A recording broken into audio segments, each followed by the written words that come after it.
Milí bratia a sestry, prihováram sa vám z Ríma. Práve končíme púť jubilejného roka grécko-katolícku a po tejto svätej liturgii, ktorá bola v Maria Maggiore, chcem nadviazať na celú tú udalosť tejto púte. Rozbehli sme prednedávnom tú akciu pod názvom Dobrodienec.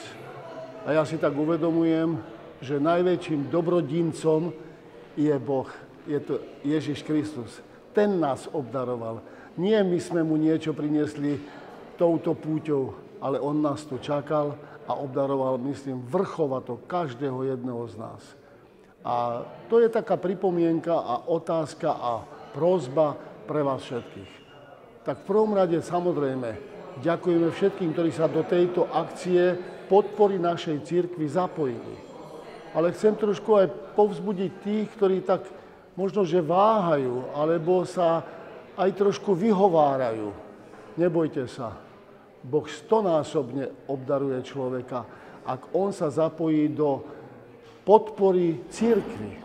Tu nejde o to, že my pýtame peniaze a chceme vás nejakým spôsobom obrať o ne. Tu ide o to, aby človek spoznal, že môže darovať a nič mu chýbať nebude.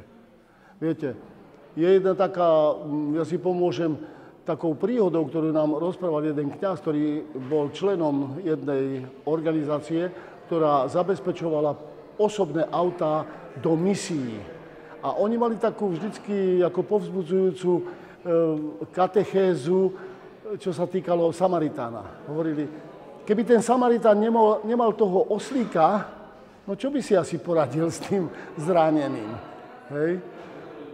A preto človek potrebuje vždy vo svojej činnosti aj tie prostriedky, lebo cez ne môže vykonať veľa dobrého.